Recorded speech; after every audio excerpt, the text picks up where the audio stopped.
صلی اللہ علی محمد صلی اللہ علیہ وسلم۔ اعوذ باللہ من الشیطان الرجیم، بسم اللہ الرحمن الرحیم۔ عزیز ساتھیو، السلام علیکم۔ اس محلے میں آنا ہمارا مقصد کوئی سیاست نہیں ہے، کسی کی مخالفت نہیں ہے، کوئی فتنہ نہیں ہے، کوئی حکومت پر نکتہ چینی نہیں ہے۔ ہر گھر میں، ہر محلے میں، ہر شہر میں اہل دل ہوتے ہیں، ان اہل دلوں کو نکالنا ہمارا مقصد ہے اور دلوں کی آواز دلوں تک پہنچانا مقصود ہے۔ حضور پاک کے زمانے میں دو طرح کا علم تھا، ایک زبان والوں کے لیے اور ایک دل والوں کے لیے۔ زبان والے علم کو ظاہری علم بولتے ہیں اور دل والے علم کو باطنی علم بولتے ہیں۔ آپ کے زمانے میں جن لوگوں نے صرف ظاہر پہ قناعت کری، انہی میں کوئی خوارج ہوئے اور کوئی منافق ہوئے، اور جن لوگوں نے وہ دل والا بھی علم حاصل کیا، وہ تو ایک صحابی یا رسول اللہ کہلائے اور ولیوں سے بھی اعلیٰ مقام حاصل کر کے چلے گئے۔ آج علم ظاہر کی انتہا ہو گئی۔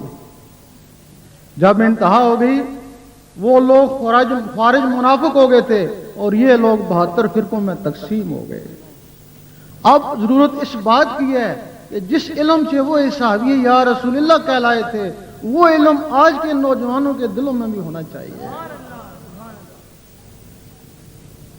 وہ علم کتابوں میں نہیں ملتا، حدیث شریف میں نہیں ملتا، مسجدوں میں نہیں ملتا۔ قرآن مجید میں صرف اس کا اشارہ ہے کہ خضر علیہ السلام کو علم لدنی تھا، وہ علم تو نہیں ہے، اشارہ ہے اس کا۔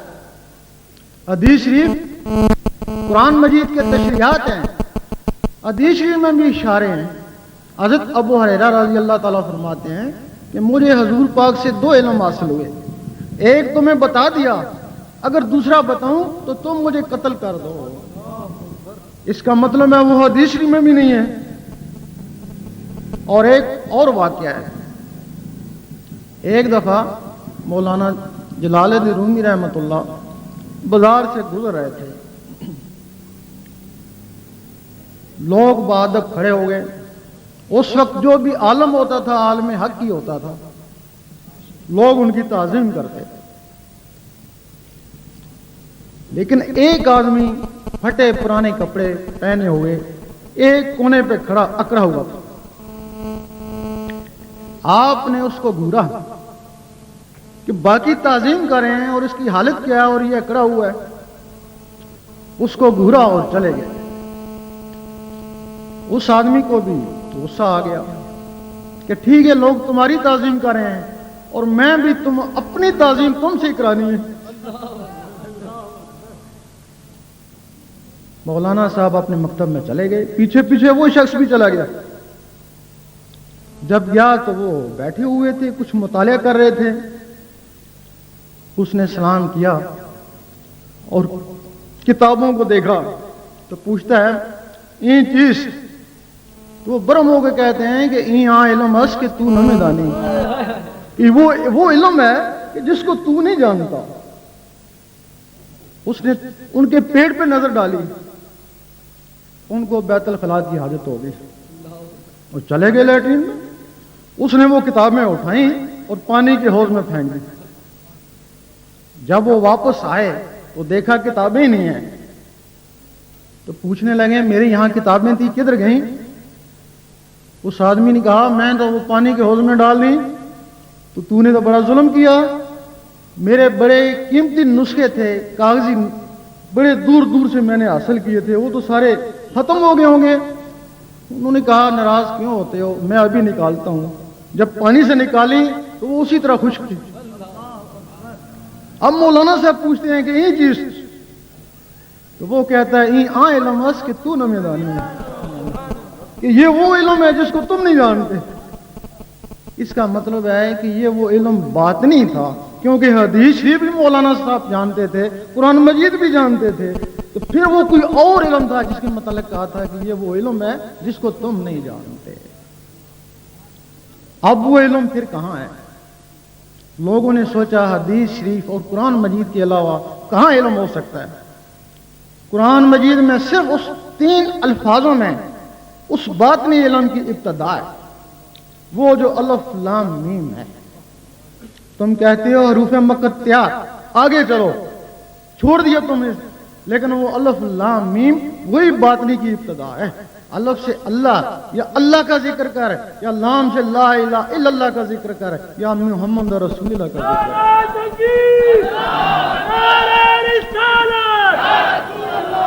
اگر تو ذکوریت میں نہیں ہے تو ٹھیک ہے، تو قرآن مجید پڑھتا ہے، اور جو لوگ ذکوریت میں ہیں ان کو قرآن مجید فرماتا ہے کہ ان کو نور سے ہدایت ہے، اور جو ذکوریت میں نہیں ہے تو ان کو پھر قرآن مجید سے ہدایت ہے۔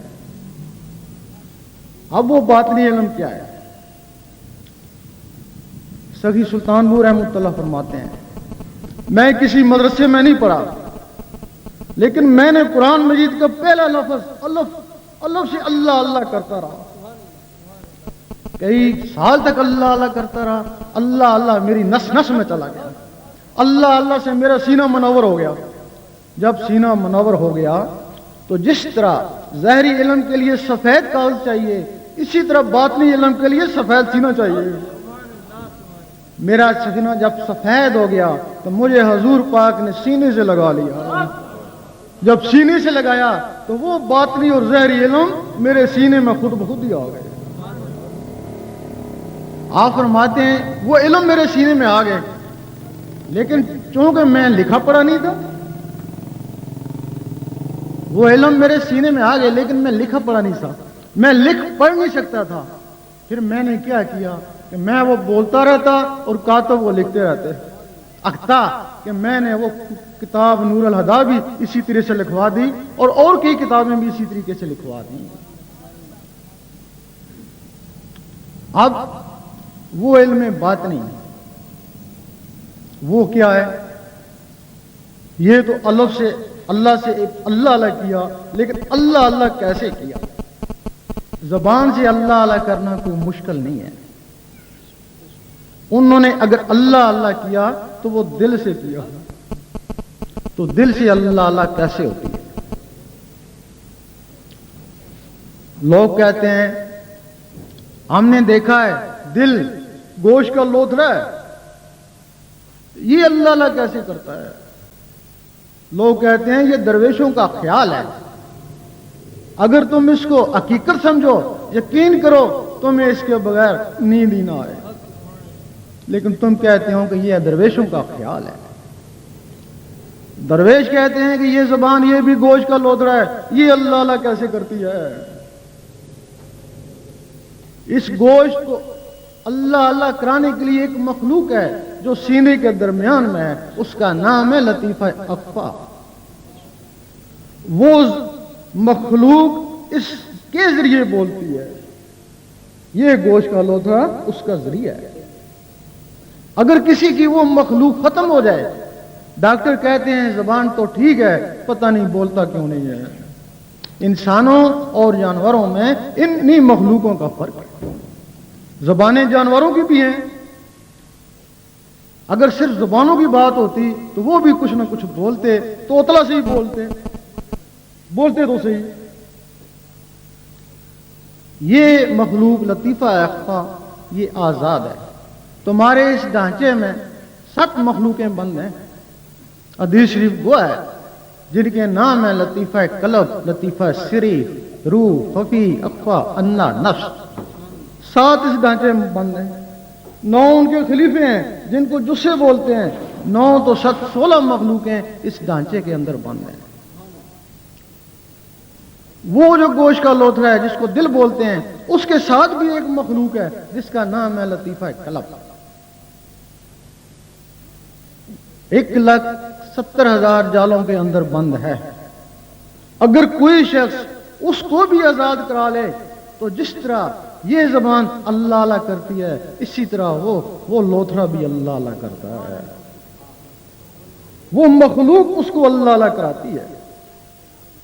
جب یہ زبان اللہ اللہ کرتی ہے تو اس میں جنبش پیدا ہوتی ہے، جب وہ گوشت کا لوتھڑا اللہ اللہ کرتا ہے تو اس میں بھی جنبش پیدا ہوتی ہے۔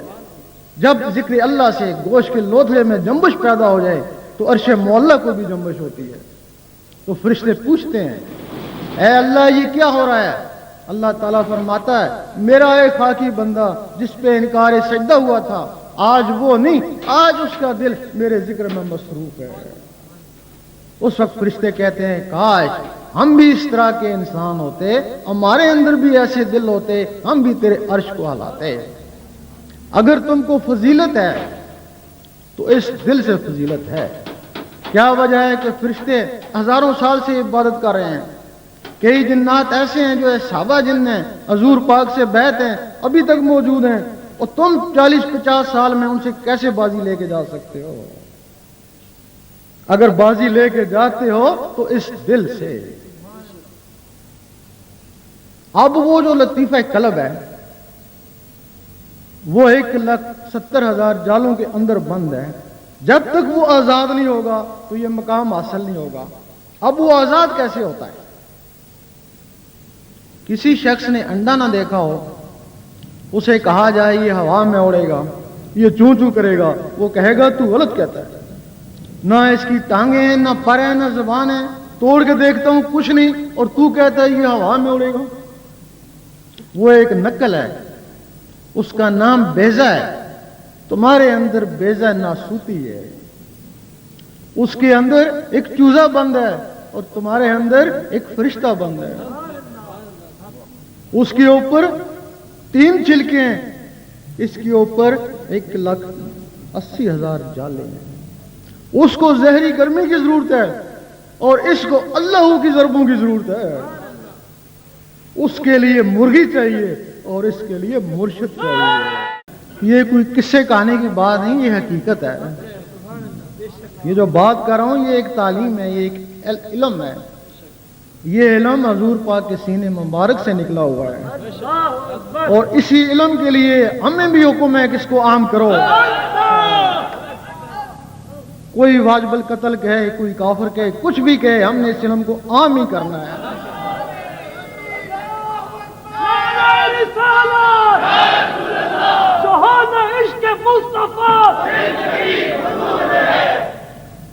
اب جب اس انڈے سے وہ چوزا نکلتا ہے، جو ہی نکلتا ہے اس کو کوئی سکھاتا نہیں ہے، بغیر سیکھے سکھائے وہ چوں چوں کرتا ہے، اس کی فطرت ہے۔ اور جب یہ بیضہ پھٹتا ہے تو اس سے جب وہ فرشتہ نکلتا ہے تو بغیر سیکھے سکھائے اللہ اللہ کرتا ہے، اس کی فطرت ہے اللہ اللہ۔ اس وقت وہ آدمی دیکھتا ہے میں تو اللہ اللہ نہیں کر رہا، میرے اندر کون اللہ اللہ کر رہا ہے۔ اس کی آواز بالکل بچوں کی طرح ہوتی ہے۔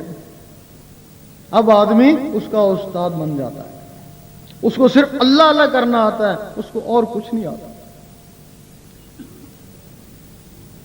آدمی اس کا استاد بن گیا۔ یہاں سے 2 طرح کی تسبیح چلتی ہے، ایک پتھر کی تسبیح جو بازاروں میں بکتی ہے، اور ایک دل کی تسبیح جو خواص کے لیے ہے۔ وہ پتھر کی تسبیح کا کیا کام ہے؟ وہ کرتی ہے ٹک، زبان کرتی ہے اللہ، وہ کرتی ہے ٹک، زبان کرتی ہے اللہ۔ وہ تسبیح بھی بار، جو زبان سے اللہ اللہ ہو رہی ہے وہ بھی بار۔ اب ایک دفعہ اللہ کہہ لینا کافی ہے، یہ گھڑی گھڑی اللہ اللہ کیوں کرتے ہیں؟ کچھ لوگ اعتراض کرتے ہیں کہ ایک دفعہ اس کو مان لو، گھڑی گھڑی تم اللہ اللہ کیوں کرتے ہو؟ جس طرح بادل آپس میں ٹکراتے ہیں تو بجلی پیدا ہوتی ہے، اسی طرح جب اللہ اللہ آپس میں ٹکراتے ہیں تو نور بنتا ہے۔ لیکن وہ نور تسبیح بھی بار، دھیان بھی بار، اور وہ جو نور بنا وہ بھی بار۔ اسی طرح کی ٹک ٹک تمہارے اندر ہو رہی ہے، تم اس لطیفہ قلب کے استاد ہو گئے۔ اب تم نے اس کو کہا کہ تیری تسبیح یہ ٹک ٹک ہے۔ اب اس نے وہ دل کی دھڑکن کے ساتھ اللہ اللہ کرنا شروع کر دی، تم نے اس کے ساتھ ملائی، 3 سال تک اس کے ساتھ اللہ اللہ ملاتے رہے، کبھی ملی کبھی ہٹی، کبھی ملی کبھی ہٹی۔ 3 سال کے بعد وہ اتنا پختہ ہو گئی کہ تم ڈٹ کر سوتے رہے اور وہ اللہ اللہ کرتا رہا۔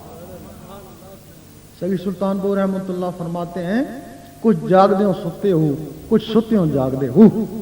کچھ لوگ ایسے ہیں جو جاگ کر ساری رات عبادت کرتے ہیں لیکن سوئے ہوئے میں شامل، اور کچھ لوگ ایسے ہیں جو بستروں پر سو رہے ہیں، ان کے دل اللہ اللہ کر رہے ہیں۔